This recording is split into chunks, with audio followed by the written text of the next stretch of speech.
And one of the things that Tracy and I both found is that some of our most interesting learning happens when we have conversations with our smart friends and smart colleagues. And so we decided that we thought we would do that kind of, work out loud fashion so that other people could also participate in and listen in on some of these conversations. And we're super delighted today to have Hadiya Nuriddin. How'd I do? Is that close? Perfect. Yay. Joining us, who is an expert in storytelling, which I think is a really fascinating area of learning that I think we can make much better use of. So we're really excited to have you. Tracy, it looks like we've got a couple of people coming in. Yay. We're really excited to have you. And I'll just introduce myself and then Tracy can introduce yourself. My name is Julie Dirksen, and I'm the author of Design for How People Learn. And I'm basically nerdy about all things related to learning. And my favorite thing is Nerdy Shop Talk About It. So here we are. And Tracy?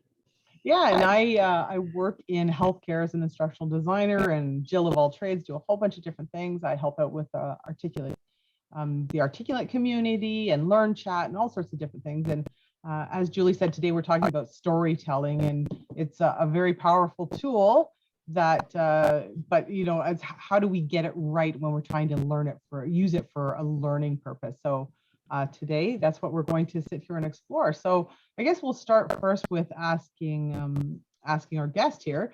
Can you tell us your story about how you came into having storytelling as a learning tool?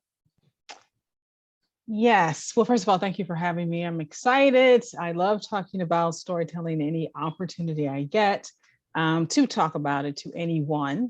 And I guess I would say that, I didn't know it then, but I think my first entree into storytelling as an instructional designer actually began with my premier instructional design course. I was in a situation where we had this course that my instructor, and back then it was everyone did everything. There was no, you're an instructional designer, you're a trainer, you did everything. Right. And so I was told there was this course that he wanted me to train on performance management. I looked at the course, I looked at the PowerPoint, saw that it was pieces of the HR manual copied and pasted on those slides. Now, I didn't know a lot about learning and development, but I knew that that was not right. I was not going to stand in front of anyone and read a bunch of slides. I said, let me try something. Can I try something? Let me design this class. It's like, sure, whatever. So I decided that I was going to create this long scenario of all these characters, and each character had their own thing. Like some would be very ambitious, some would be very lethargic. But I had one character who was just a jerk, and her name was Darla. And she was very combative and very mean. And every table got a different character. And as happens in real life, the table with Darla bonded over this common enemy, I think it was. But the other ones who had the good employees, they were just like, whatever. But everyone, and their goal was to fire her. They wanted to fire her. That was their only goal. And after a while, I started to get a little defensive about it. When I would teach it after a while, I'm trying to protect this fictional character. So they are they want to get rid of her. They want to fire her. And a part of it is a teaching moment of the race to the firing. First of all, have you ever tried to get someone fired just for a bad attitude? Doesn't happen. You need a lot more than that. So it was a teaching moment, but also I got a little insulted that they wanted to fire this person. So then they were like, okay, well, what should we do? What should we do? And then it hit me and reminded me of something. I had designed this class and was training this class with zero management experience. I had never managed anyone in my life. All I knew what was in that guide and was in that book. And I'm like, now I've opened all these doors to this character's life that I can't close. Because I don't know what to do with this person. I have no idea. But another angle also emerged, and that was that I wrote Darla based on a period of my life when I was just like her. I had just graduated from Oh, college and I interesting. was working at Kinko's and I was mad about it. Like, this is in the 90s. I was supposed to just be handed gold when I graduated from college with the perfect job. Instead, it's a Gulf War and I have an English degree and I'm working at Kinko's. So a lot of the things Darla did, I did. I mean, this was like maybe, 5 or 6 years ahead of that, but I did that.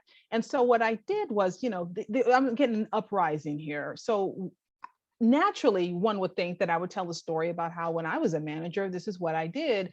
But instead, I had to flip it and just say, let's talk about Darla. Darla is scared. Her goal is not to crush you. Her goal is to protect herself. And I confess that I was like that at one time. And as we went on and on, what happened was really revealing because since Darla became this real person, they began to build empathy towards her. And also the discussion sort of evolved to how Darla made them feel. It wasn't that Darla was this enemy, it was that she made them feel inadequate. She made them feel like powerless because they couldn't stop her behavior, and she was infecting the whole team by saying negative things about them. So it became this rich conversation with all of these different teaching moments and elements about empathy without me having to reveal that I never managed a day in my life. So it was a very interesting situation. So I'm not going to say that after that day I was like, yes, storytelling will be my legacy. No, it wasn't that. Years later, I realized that that really had a profound effect on me. That very first class that I designed, where I dived in head first to stories and personas, and none of which I knew anything about. And from then on, from the very beginning, I thought, how can I tell stories and narratives and build characters in this? Because in a way, while it taught them about the content, it also taught them about themselves. And that is one thing I try to bring out in storytelling. And I think that's one of the reasons it's so effective.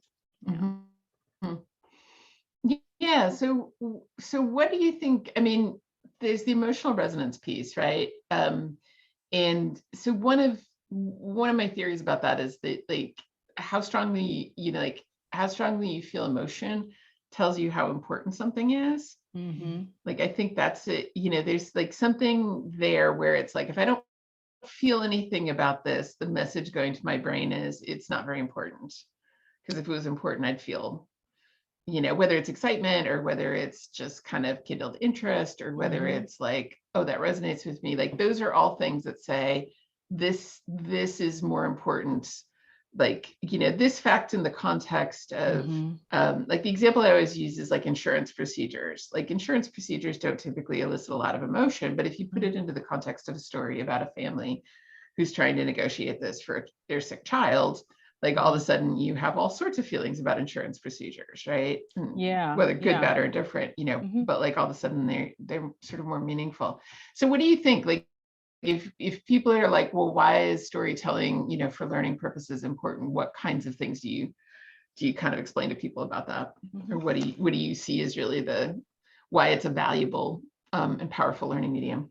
Well, we definitely talk a lot about emotion, but what I have found is, first of all, everyone doesn't react to triggering emotions the same way.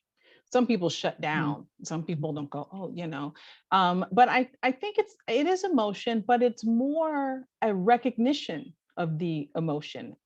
People's favorite topic is themselves. So it's more that not that this emotion is played out on screen, but that you have triggered a recognition in me that either I feel seen, that I'm experiencing this as well, or that, I have people in my life who have lost insurance, who have gone through this situation. It isn't just the crying little boy, it's that I know that crying little boy who's in the hospital, I know him, but a lot of people don't have that. So our job as people who create stories are to write them in such a way that people recognize themselves and then, turn on the emotion, a little bit. It is, ultimately that connection. So I always say, strive for empathy first. And one way to do that is to learn who these people are, learn who the audience is, and see what their triggers are, what matters to them, and then you build the story around that, not necessarily just emotion, but emotions that they can recognize, that they can see and feel within themselves. I think that's an important difference. But as far as the value that it brings to training, like when I do these a lot, I get, what about compliance training? Like, how can I add stories to compliance? I say, well, you can't, because the story isn't compliance. The story is people complying, right? Mhm. It's the people and what they're experiencing. That is what you focus on. Well, how can I do it with software? Well, because the story isn't the software. It is a person using the software, right? So it's a more people first approach. And again, it's those people recognizing their own experiences. When I started in L&D, I was in that period where, we were all going to die, 2000, and we were moving people from databases, I don't know, that was going to save us, to a web-based, system. And of course, they were resistant. And back then, all we did was talk about, they're resistant to change, they blah, blah, blah. And, and we didn't have any empathy for what they were experiencing. It was just, don't you want to use this better system? And many times we didn't always know that the system was actually better, Control Z X5 could probably do something more than, double click this, load this, download, print it, upload it, and I'm like, well, it's easy peasy. So we had very empathy for them. And through the years, I definitely learned that, someone said this to me once, that people don't fear change, they fear loss. So as I begin to, later, I wish back then I could have asked questions around what is Mabel losing, by us getting rid of this DOS system. Well, Mabel's the one that everyone goes to, right? She is the source of knowledge. And to now move this system over, even though, it may be easier, you're taking that away from her. So I focus on that journey. I focus on, what is Mabel losing, and how can I somehow comfort her to make her realize that, she is gaining more than she is losing, and building stories around that. So that's that person-centered approach, building the stories around, Mabel's experience, not just this, not this software. So, no, that makes complete sense.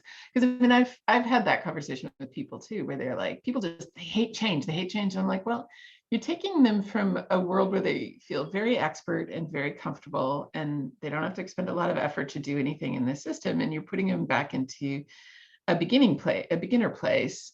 And like, you're messing with their identity as experts in their jobs. Like, that's deep stuff. Yeah, people fight for their identity. I mean, if I was going to get a PhD, I said I would just focus on identity, because I don't think as instructional designers, we respect enough when we go talk to subject matter experts and realize that people identify as their jobs a lot. And for us to just show up with the idea that I'm going to learn your job and build training on it, that's how they perceive it, even though that's not what's going to happen. They feel threatened by that, you know, and us finding ways to, of course, build rapport, but having some empathy for how this discussion is going to take place and what position we're putting them in can make the difference. One, it can help us get stories that we can build the training around, but it also can put that person at ease and make them feel more comfortable that, you know, this isn't just about me coming in out of the blue. And as a consultant, they don't even see me in the hallway. I just sort of airdrop out of nowhere. And I'm like, tell me your whole life, you know? So and make it good. It you know, creates this sense of fear in them, and any way I can you know, console that makes a difference, I think. Is there any way to construct those stories so that they're not people-centric, or do you always try to make sure that it resonates back to the person? Well, here's the challenge. So it sounds great that it's going to be people-centered and it's going to be all that, but the issue comes when, I mean, I can't think of the last time I created training for one audience, right? So many times it is just this approach where or anyone could take it, where there's like all these people. And my example I use all the time is something like ethics training. Salespeople, they may be confronted with who pays at dinner. You don't want it to look like a pay for play situation. So you have to be careful of deciding. Some have direct policies where you don't pay or you don't let them pay or whatever the policy is. And so it would be great to have scenarios, based on that experience. But if people in the mailroom or IT or whoever are getting it, they're like, no one's taking me out to dinner. Like, I'm not having that situation. So giving me that scenario doesn't seem like real life nor a problem, because I'm going to take that meal.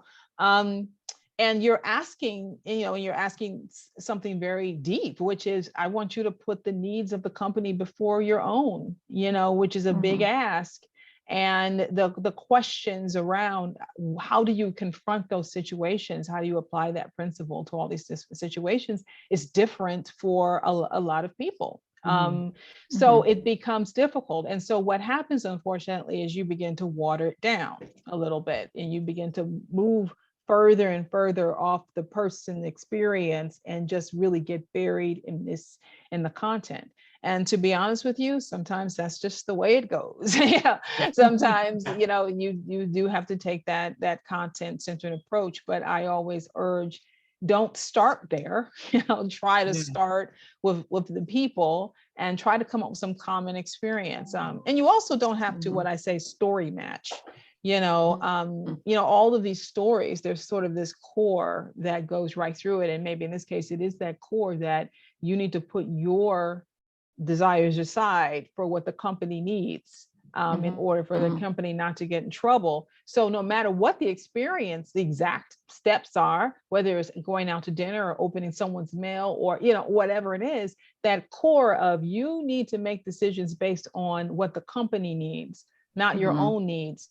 That can come out in the story. But you have to be you have to emphasize that, because it may not be clear to people that you see this golden thread, but they don't see, the golden thread if it's not written in a way that really, really emphasizes it. So yeah, I would say find that part of it that's human.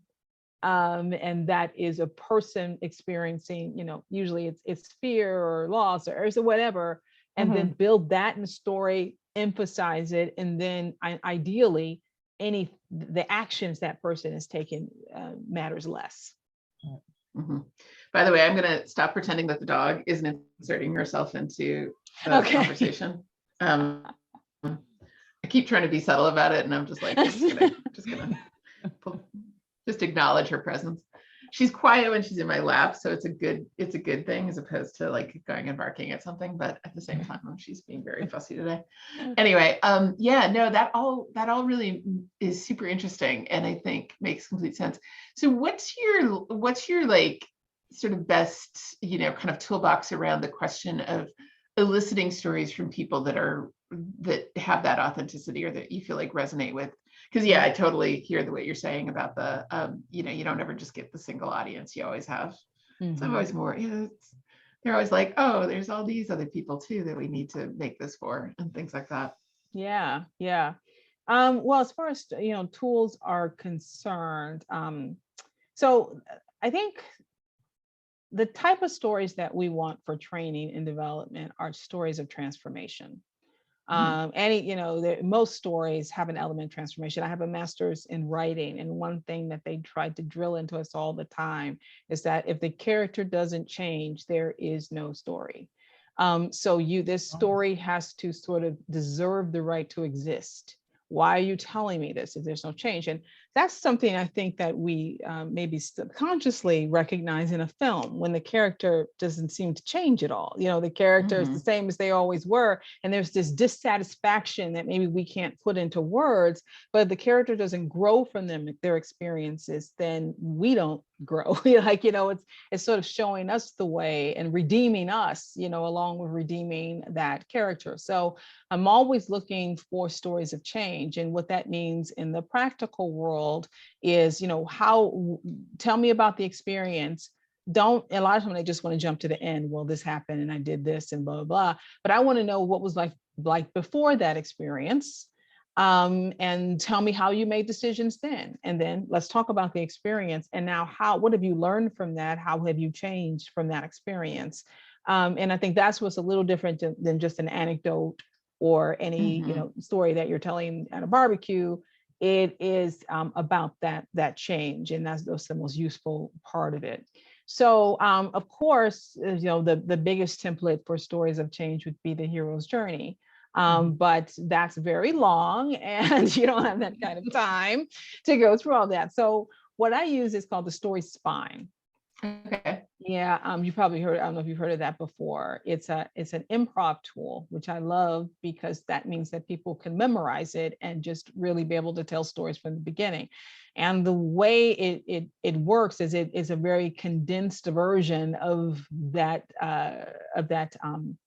hero's journey, and that it focuses on transformation, where it makes you establish what the world looks like now and how you're behaving now. And then you get that, what people with English degrees have heard of before, that inciting incident, that incident where it changes. And the hero's journey would be crossing the threshold, that once I cross over, everything has changed. You will never return the same. What is that? It could be a customer came in and just exploded, and you tried to call the manager and the manager wasn't there and left you alone to figure it out.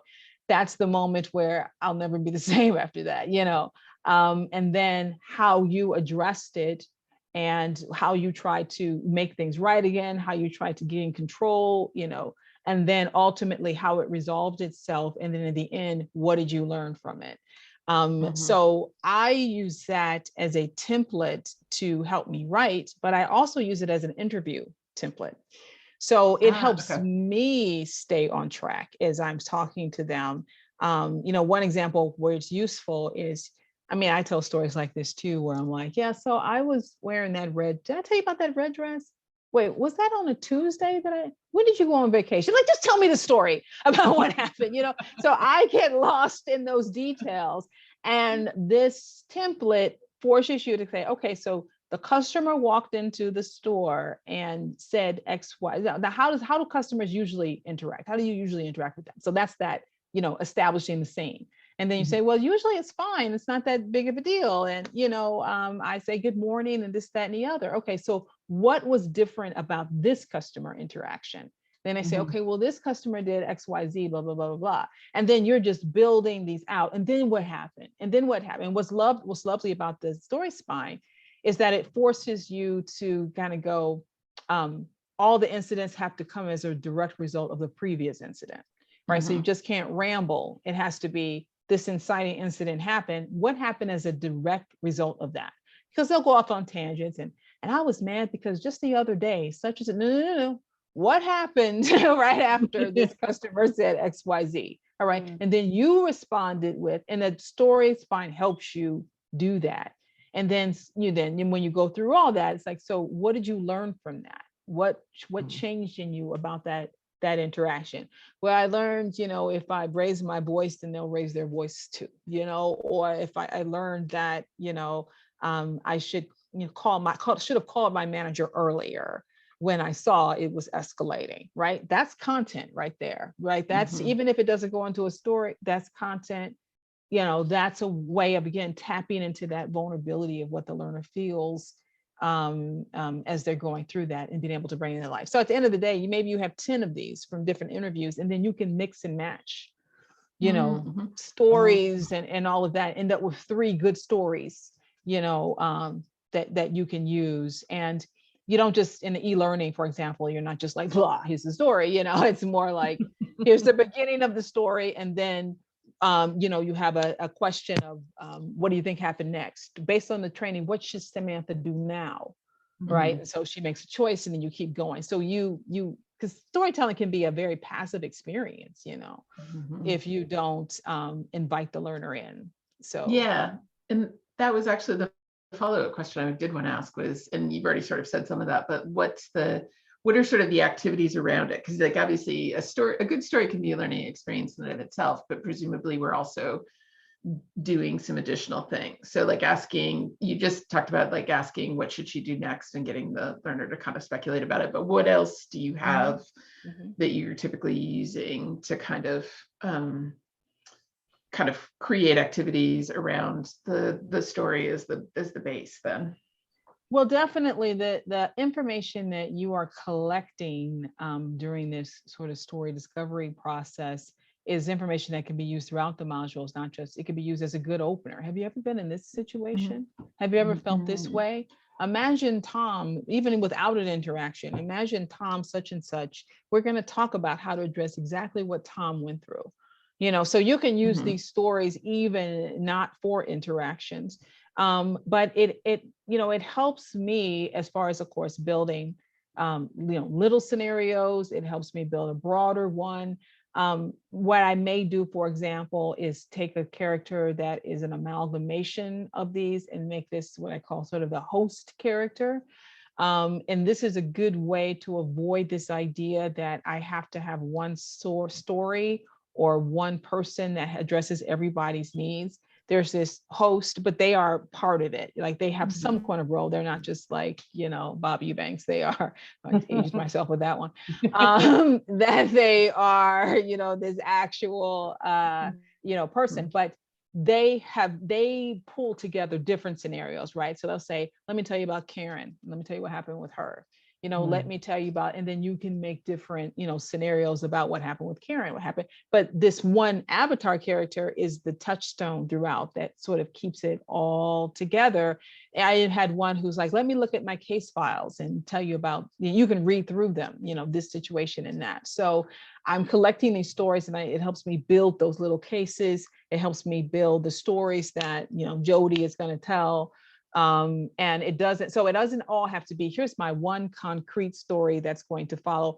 It's just me, the fact that I've used these templates and these conversations to tap into people's brains and excavate this stuff, I can just sort of throw all over the course, in a variety of different ways. But mostly at the end of the day, and I think what sometimes was hard about those scenarios and all of that is that there is no one right answer, and because of the school system. I always say the Western school system. I have no idea what that means, but the Western school system, everyone wants a right answer, and so leaving it open that way is a challenge. So building scenarios in a variety of different ways, but I use that content to litter all over the story, different ways to build empathy and get in touch with people, and at the same time build some scenarios out too. Sure. No, that's great. And by the way, that for our folks who are listening in, if you have any questions, feel free to let us know or put it in the chat or things like that. But so when have you seen storytelling go very wrong, and or like when do you see it being an ineffective tool to use? Well, when it comes to, I'll speak. Well, I've seen it a couple of different ways. So when I talk about storytelling for facilitation as instructors, I always say, think headlight, not spotlight, right? So a lot of times when we're telling a story, it is, to get people to trust us. It's to get people to know us and to reveal a part of ourselves, which is wonderful. But the whole idea and the reason why you would bother with storytelling is not just so people can hear your stories. It is to create an environment in which storytelling is supported, right? It is this idea that, hey, if she can, share this vulnerability, then I can be comfortable sharing this vulnerability. It is about creating an environment where people want to share. And what happens a lot of times, people get up there and they think only spotlight, but your story is supposed to shine the way for others. So how can you include other people in this story? I say, if I hear another story about meeting Bill Gates or meeting some, it's just these stories that are only meant for you to look good and for you to look better. I started my career in technical support. And I used to get all these certifications. I was a junkie, certification junkie back then. And so I would go to all these trainings with these guys, mostly guys with, they would have the 2-pagers, on their belt, and they would just, tell all these amazing stories of how they drove in the middle of the night to reboot a server.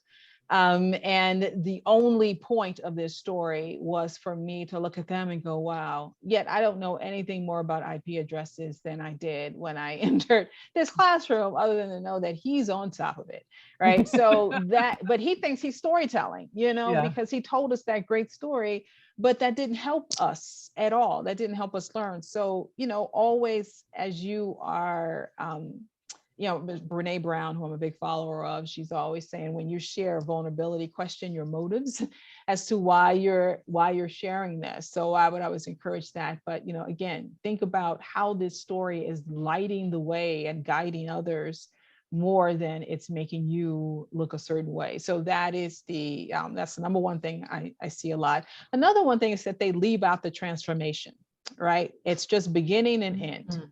I started here and now I'm great.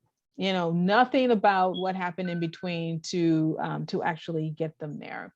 And I find this a lot with very ambitious people, because for them, they're like, what? I wanted to do something and I did it. I don't see what your question is. What is your question?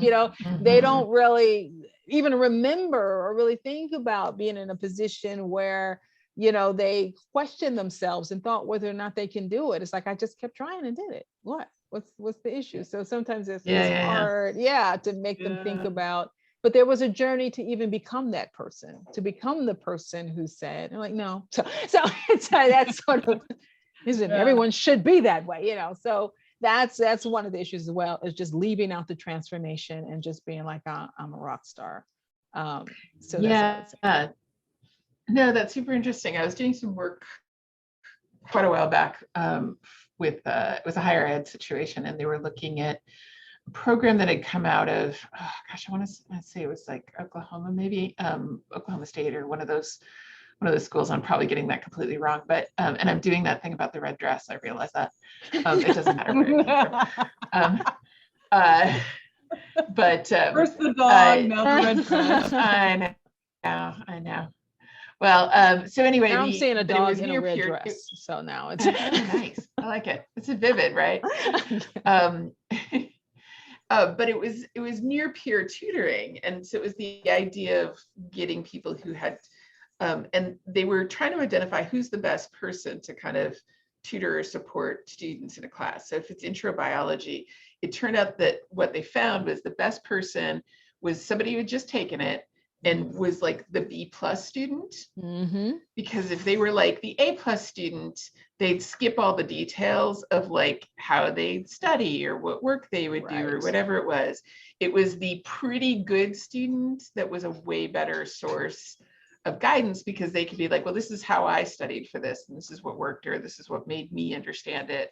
They were much more able to kind of be clear about like what was be helpful to these new students, because they had like gone through the process. They just hadn't like glanced at it the night before the test and gotten an A on it or something like that. So so that resonates. The if they're too much the like star performer, they probably are skipping over some steps that are important for all of the rest of us. So that's a decision. Sometimes I talk about this global avatar that appears, and that's decisions that we make sometimes of how much experience does this person have, because just the amount of experience this person has sends a message to whether or not we should be listening to this person. Can this person relate to us? Can we?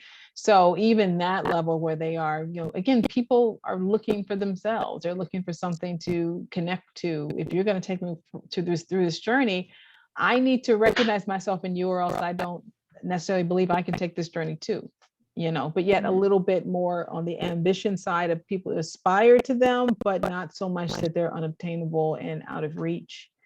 And it's a challenge, because it feels like they're just trying to predict all these things that you can't possibly predict, but you can draw on your own experience, and that's why talking to people and talking to different, having those interviews make a difference. I would say if you can't find the story, you've lost the people. You know, you need to go find the Mhm. people. They are the keepers of the story. I always say I get manager blocks sometimes where it's just like, you know, Bob is like right behind you. Can I talk? No, he's busy. He can't get off the phones. I know what Bob needs. I'll tell you what Bob needs. It's like, but I Yeah. would really love to just talk to Bob if I could, you know. But you know, you don't always get the opportunity to do that for Bob. Yeah, no, that's great. Well, in role models, I worked on a thing years ago that it was the teacher training for a drug and alcohol prevention curriculum for middle schoolers, and like the whole issue of role models, like what's the best role model to hear from, you know, and like there was the DARE program, which had police officers, and like is it parents, is it teachers, is it, you know, and like is it famous people? And I mean, yes, famous people have an effect, but like they found that ultimately the most effective was just the slightly aspirational Yeah. person. So if you're a 14-year-old, you really want to know what 16-year-olds are doing. You Mhm. know, like how are so hearing from a, you know, as a 14-year-old hearing from a 16-year-old is like, so when they were talking about role modeling, who can I look at and actually base my behavior on? But I want it to be recognizable, but a little bit aspirational, so that there's a little bit of a, you know, it's my peer, but it's my peer a little bit ahead of me and a little bit advanced and things like that. Right. So Right. Yeah. And you know, all of these questions that we have in learning and development, other people have answered. Like the answers are out there. They're just in other industries. You know, I always say how we're like, how can we get people to do things that we don't want them to do? Oh, I don't know. Why don't you go to Target and just buy one thing and see how much you come out with? You know, Target has figured out how to get you to buy more than the toothbrush you came for and end up with $300 worth of merchandise. These people have figured it out. A movie has figured out. Screenwriters have figured out how to get you to feel for the anti-hero, you know, for this monster, while you're slightly wishing, come on, you know, Mike Myers, just get up. We want another sequel. Like he's just murdered like a million people. Like you're like, come on, you know.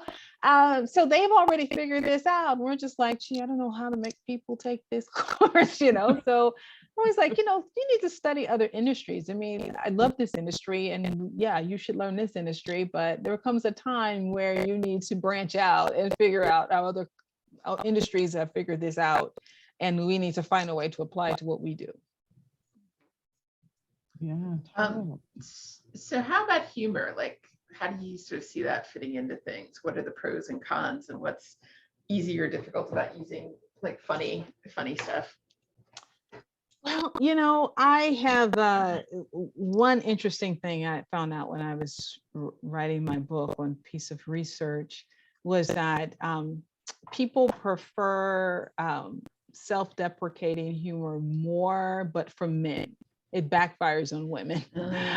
You know, so there's a lot of nuances and reasons and rationale around use of humor.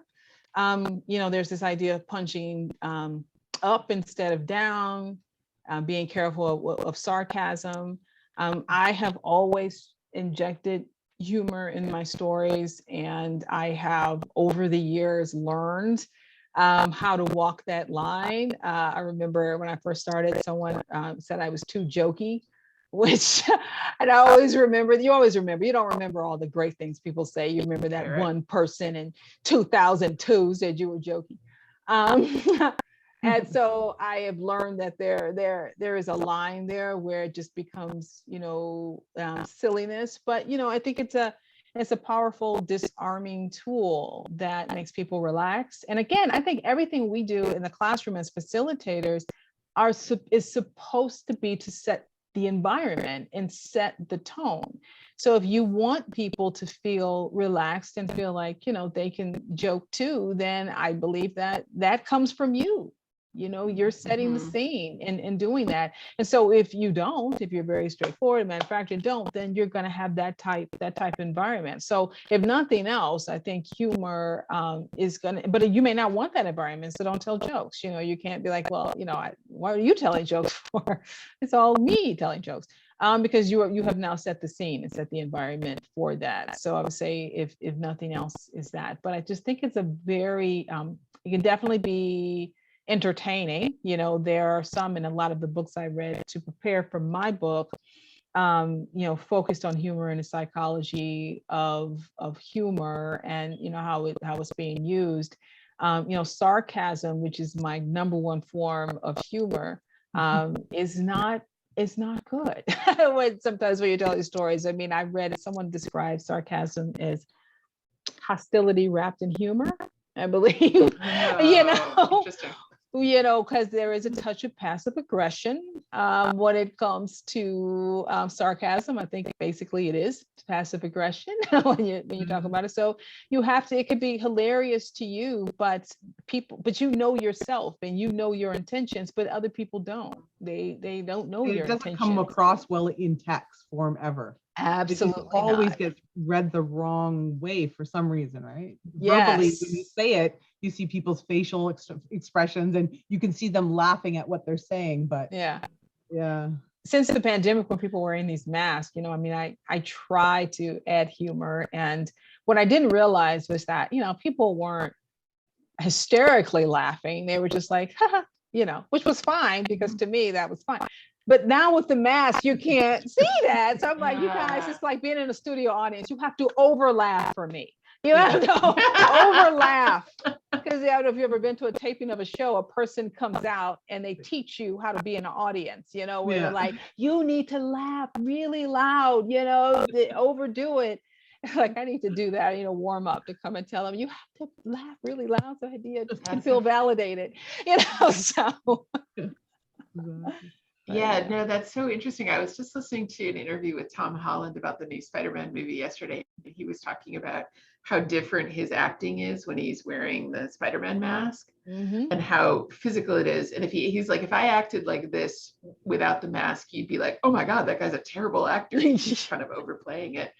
But like, you have to overplay it when you're, when people can't see your face and things like that. That's so interesting. Okay. Yeah. You humor in, e-learning, that's always something I think is interesting. I mean, you can't nuance it, you can't react, but yet people write humorous books all the time. Again, there's no, how do I do it? People do it all the time, so it's, studying fiction, studying nonfiction, and all the things that have made you laugh over the years. What are they doing that I can apply, in what I'm creating? So when I find that answer, I'll let you know. Yeah. I'm just curious, in the sort of like the whole, like a lot of what you've been talking about is storytelling is an empathy building for kind of creating a sense of community in a classroom. And that's obviously the instances where it's, you're facilitating and it's live and all that kind of stuff. Two questions about that. I'll start with the first one, which is, do you feel like you do anything different when you're doing it kind of virtual versus actually being in the room, or is it pretty close? I mean, obviously there's some differences about that kind of experience, and then Yeah.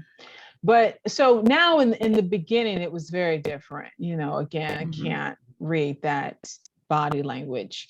And this is going to sound terrible, but I just was like, you know what? I don't care. I'm going to do it anyway. I'm going to say what I have to say anyway, because I can't, change is how I am. But, I would prefer to watch people grimace, what I know. I don't know where the line is anymore. In the room, I knew where the line was. So I can see people go, or, she's just being too jokey. But now it's difficult for me to tell. But in many ways, it has made me follow my own instincts better than in the past, where it was just like I saw everything as almost a performance in a way. And now it has made me trust my own instincts and be empathetic for the people that are out there, having to listen to this, stand-up routine I'm doing here. And so, yeah, I think over the last year, it has matured me a little bit more as a facilitator, and, focusing much more, even though I always felt I was bringing value, it made me focus more on the value and less on the entertaining part of it, I think, a little bit. Yeah, I just, I have to assume that my jokes are killing and just keep going, but yeah, it is definitely the absence of that body language that can be rough, right? Yeah. You had part 2 to that, Julie? Yeah, so do you feel like when you're doing like e-learning design, do you see it fulfilling that same sense of kind of rapport building or making people comfortable, or do you feel like you use it differently when it's an e-learning environment? Well, one of the challenges with e-learning is I got to get it past my subject matter experts, so it's Okay. not that, I'm in the room and can do what I think is best. I have to get it past them. I just recently created a class where I created these 2 characters, and for me, the characters kind of I get attached to them very quickly. They become people, and I feel like when they change this and they want a more formal language, I'm like, no, that's the way he speaks, as if he's real, just like Darla. I get really attached, like, no, I think with Dorothy Parker, cut your darlings, you can't fall in love with the text, in that way. But I definitely feel like I, try to advocate for these people. And so humor is one of those things. Where I have to be careful, because even though I've spent a lot of time dreaming up these characters and these people, this is the first time, my subject matter experts are meeting these people. Like, I feel like by the time I get to writing their words, I know them. But just like in real life, this is a stranger to them. And so this person comes up and says these things. So what I have learned is to learn how to definitely build more context around the character, because obviously I can't just go, oh, these subject matter experts. I mean, that's the way the learner is going to experience it too, I mean, and it's that intimate, I would say e-learning is a very intimate relationship between a computer and a learner, and that it's just me and this computer, and I need to feel everything that I feel and think everything that I think by myself without anyone guiding me in that effort or switching me, one way or the other. So, I have to think about that. So it's a lot of context. It's a lot of, being more subtle in the humor, or very overt in the humor. Subtlety sometimes is the problem, that they don't like, that was a joke. And they're like, no, we don't see it as a joke because we don't know this person, because he doesn't exist.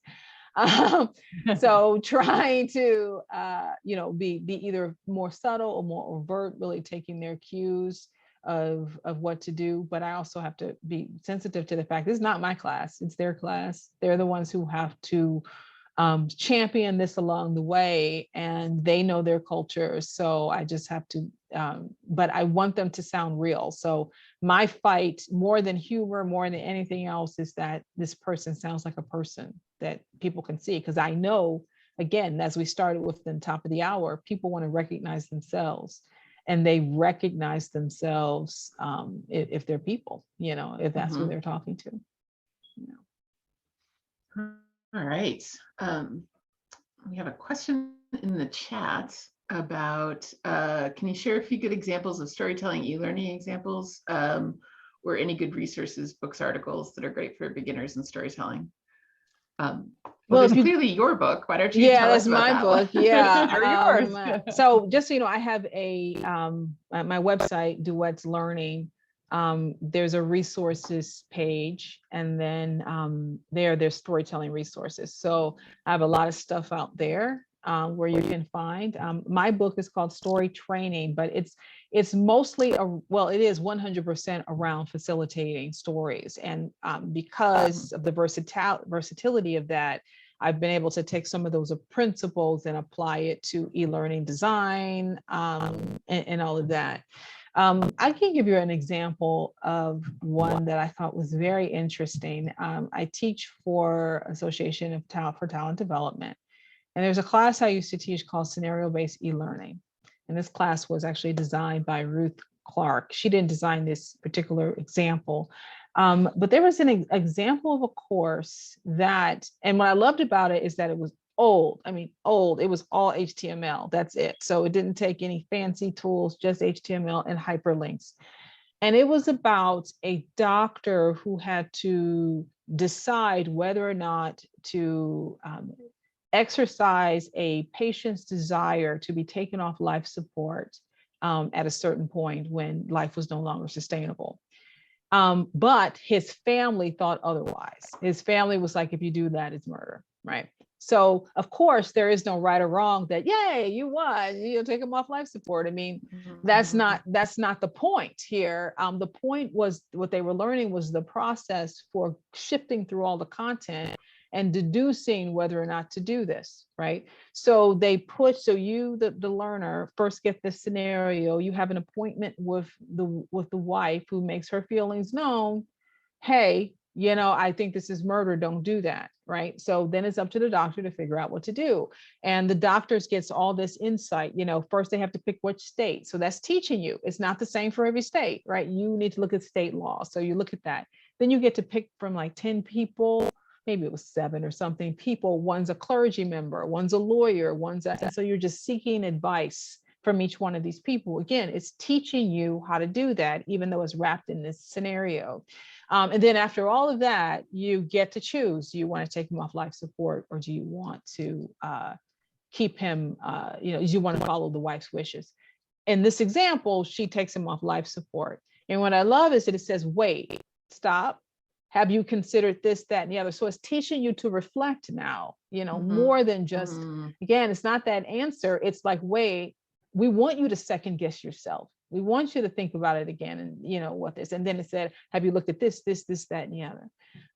And then ultimately it said, you have another decision. An example, she decides to still take him off life support. And then it gives you, a fictional outcome of how literally the wife tried to ruin your career, but it passed after a while. So, the consequence of that. So that's an example of, it was, asynchronous, just hyperlinks and just imagery. But it told a very, very rich story. And I'll just never forget that example, because and it was just pictures and text, none of those people in different positions, just the doctor's face and everyone's different faces, no fancy, nothing moving, just text and just feeling this empathy. And so that would be a perfect example of that golden thread. I am not a doctor, so why was I so attached to this? What was it? And it was that feeling of helplessness, the feeling of having to make that difficult choice that could hurt so many people. And we've all, maybe not all of us, but some of us have had, or even if you haven't been in that situation, you fear having to be in that situation, that one decision that you make could have this reverberating effect over all of these lives. And it doesn't have to be life support. It could be you firing people. It could be, whether you leave a company. It could be all of these things where you are faced with a choice. And we're teaching you not to just make a snap decision. Look at all these different factors and make your decision based on that. Yeah. Well, I'm thinking about some of the examples that I've seen. Like, I remember one from years ago where it was how to construct SQL queries in a database. So, not the most exciting concept in the world, but fine. But like, they just wrapped it in, and it was the super low tech. It wasn't even, there weren't even pictures. It was just text on like HTML pages, but it was wrapped in the story of like, you're a temp at this company and you're hoping to get a full-time job, and everybody's left for the day. And the salesman, the sales VP suddenly needs data about sales numbers from the database. And if you do a good job on this, you could get a full-time permanent job at this company. And so just giving you something that feels urgent and real to do with the information of like how to query a database, or anything like that. Yeah. No, I think that's just the fact that it can be low tech and still be really compelling for people and things like that. So, well, this all has right, Tracy, flown by. Yes. Thank you We've had some so much. amazing- It's been Yeah, a delightful we've had some conversation. amazing Thank people you. on here before, but I don't know if I've ever written and taken so many notes as we've gone. Maybe we'll wrap up if you can just share one other thing you're nerdy about besides storytelling. Okay, well, this is really nerdy. One thing I'm nerdy about is quality assurance. That's Nice. my new topic. that I'm exploring and plan on writing about. I feel like as instructional designers, there's 1,050,000 magical skills that we're supposed to have. And we're sort of exploited a little, I think, because we have this intellectual curiosity and we're like, I'll do it, I'll do it, I'll do it.